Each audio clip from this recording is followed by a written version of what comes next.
kelas Misara kali ini kita akan bersama-sama belajar tentang pengukuran. Pengukuran adalah sesuatu yang tidak asing untuk kita lakukan. Dan di video sebelumnya kita juga belajar bahwa pengukuran adalah bagian dari pengamatan. Pengukuran yang sering kita lakukan misalnya kita mengukur tinggi badan atau mengukur tinggi sebuah benda, atau kita juga bisa menimbang massa tubuh kita, menimbang massa buah.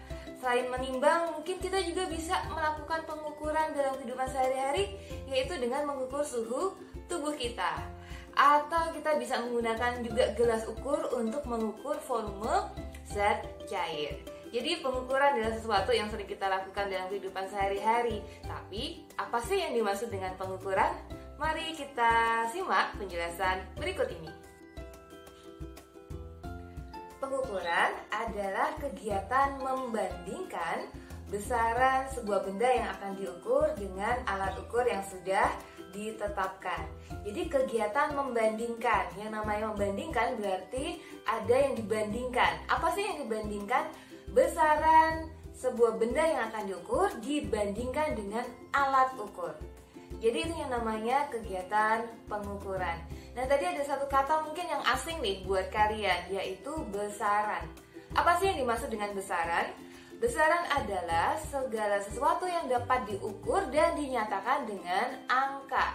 Contoh besaran, misalnya panjang, lebar, tinggi. Panjang, lebar, dan tinggi kan kalian bisa ukur dan juga dinyatakan dengan angka.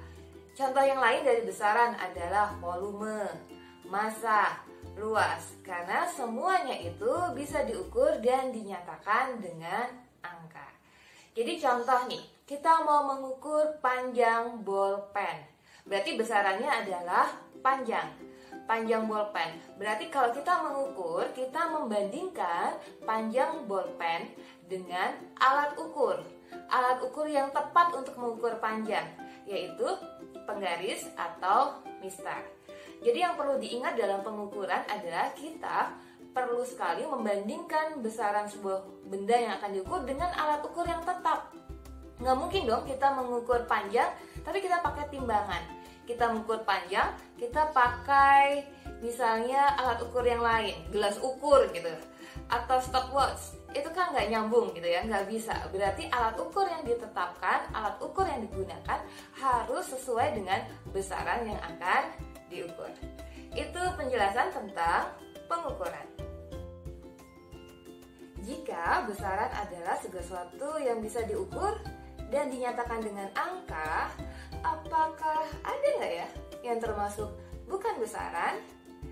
Oke, coba sekarang perhatikan. Jika ada panjang, kebaikan, volume, suhu, dan kesabaran, mana sih yang bisa diukur dan dinyatakan dengan angka? Iya, volume, suhu, dan panjang adalah yang termasuk besaran. Sehingga kebaikan dan kesabaran termasuk bukan besaran. Karena kebaikan dan kesabaran tidak bisa diukur dan tidak ada alat ukurnya, dan juga tidak bisa dinyatakan dengan angka. Yuk sekarang berlatih lagi membedakan mana yang termasuk besaran dan mana yang termasuk bukan besaran.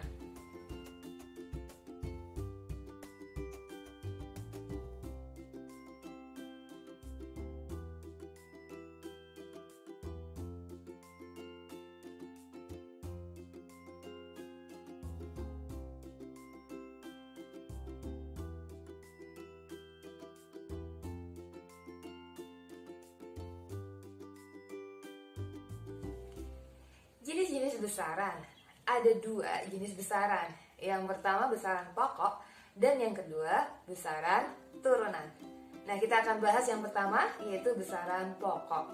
Apa sih yang dimaksud dengan besaran pokok? Besaran pokok adalah besaran yang langsung dapat diukur dan didapatkan hasilnya tanpa harus mengetahui besaran yang lain. Nah, besaran pokok adalah besaran yang satuannya juga sudah ditetapkan terlebih dahulu. Nah, ada 7 besaran pokok nih yang harus kalian ketahui. 7 besaran pokok. Yang pertama adalah panjang. Ini saya pakai gerakan ya supaya kalian juga bisa sekaligus menghafalkannya. Panjang, masa, waktu, suhu, kuat, arus listrik, intensitas cahaya, jumlah zat. Oke, kita coba lagi. Panjang, masa, waktu, suhu, kuat, arus listrik, intensitas cahaya, dan yang terakhir adalah jumlah zat. Oke ya, itu ada 7 besaran pokok. Berarti ke-7 besaran pokok ini adalah kamu bisa langsung dapat mengukurnya dan tanpa harus mengetahui besaran yang lainnya. Dan juga ke-7 besaran pokok ini satuannya sudah ditetapkan.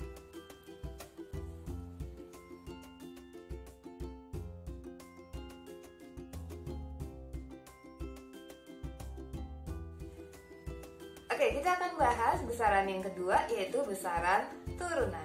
Apa yang dimaksud dengan besaran turunan? Besaran turunan adalah besaran yang dihasilkan dari besaran lain sebagai komponen penyusunnya. Dan biasanya besaran turunan itu disusun dari satu atau lebih besaran pokok. Untuk lebih jelasnya, saya akan menjelaskan besaran turunan dengan menggunakan contoh. Simak penjelasan berikut. Salah satu contoh besaran turunan adalah luas.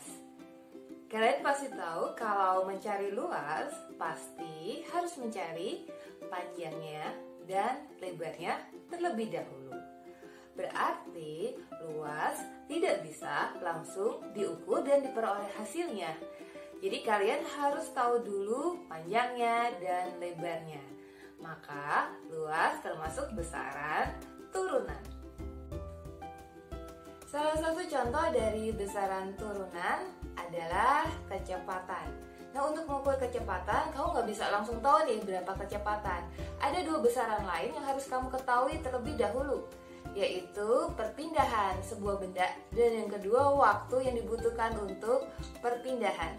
Karena ada 2 besaran yang harus kamu ketahui terlebih dahulu, maka kecepatan termasuk besaran turunan. Jadi bagaimana sih membedakan antara besaran pokok dan besaran turunan? Kalau besaran pokok ada 7 nih ya, 7 besaran pokok. Jadi ke-7 ini sudah diketahui satuannya apa dan langsung bisa diukur. Dan besaran turunan berarti kalau kamu menemukan besaran yang lain selain 7 besaran pokok, berarti kalau ada sesuatu yang lain yang bisa diukur dan dinyatakan dengan angka selain 7 besaran pokok tadi, maka disebut besaran turunan.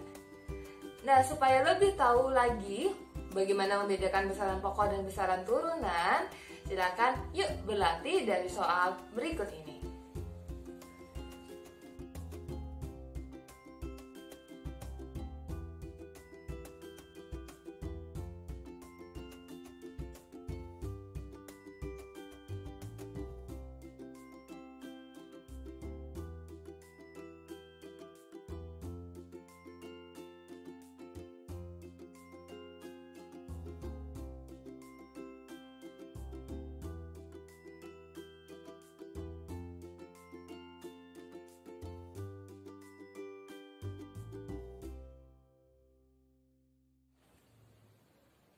Dalam pengukuran, sangat penting membandingkan besaran yang akan diukur dengan alat ukur yang tepat.